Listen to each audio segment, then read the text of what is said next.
होळी रे होळी, पुरणाची पोळी. होळी म्हटलं प्रत्येकाच्याच घरामध्ये आवर्जून बनवल्या जाणारी म्हणजे पुरणपोळी. तर हरभरा डाळ स्वच्छ धुवून घेतली, कुकरमध्ये आपल्याला घालून घ्यायची, भरपूर सारं पाणी घालायचं आणि हळद आणि तेल घालून घ्यायचं. चांगलं 3 ते 4 शिट्ट्या आपल्याला होऊ द्यायचे. तोपर्यंत आपण आमटीसाठी मसाला तयार करून घेतो. मसाल्यासाठी 3 ते 4 कांदे घेतलेत, खोबरं आणि लसूण चांगलं लालसर होईपर्यंत भाजून घ्यायचे. त्यामध्ये आपल्याला कोथिंबीर आणि कोथिंबीरच्या काळ्यासुद्धा वापरायचे, त्याने चव मात्र भारी लागते. मिक्सरच्या भांड्यात घालून घेतलं, बेडगी मिरचीचं लाल तिखट आणि साधं लाल तिखट, हळद आणि धना पावडर घालून मसाला तयार करून घेतला.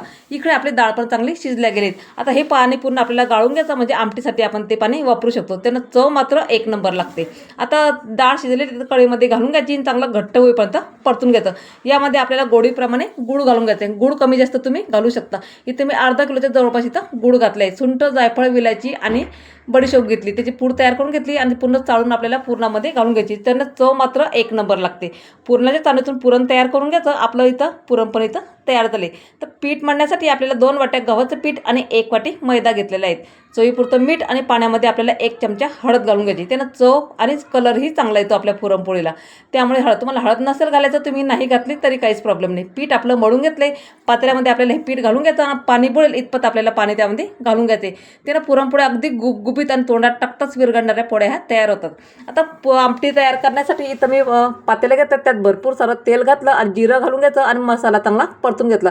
1 चमचा आपल्याला हळद आणि गरम मसाला घालायचा. बेडगी मिरचीचं लाल तिखट घातला म्हणजे कलर खूप छान येतो. ते हरभऱ्याचं पाणी तयार केलं तर आपण आमटीसाठी बाजूला काढलं होतं, त्याच्यात पाणी घालून घ्यायचं आहे. व्यक्तीप्रमाणे पाणी आणि मीठ आणि कोथिंबीर घालून घ्यायची. चांगलं 3 ते 4 मिनिटं आमटीला गदकू द्यायचं आहे. इकडे मी साईडला दूध पण इथं गरम करायला ठेवलं आहे. इकडे म्हटलं थोडंसं पापड तळून घ्या. इथं मी टमाट्याचे पापड तळत आहे, त्याची रेसिपी मी आपल्या चॅनलला अपलोड केलेली आहे. ते पीठ आपण पाण्यामध्ये मुरायला ठेवलं होतं, ते पीठ काढून घ्यायचं, चांगलं चोळून घ्यायचं.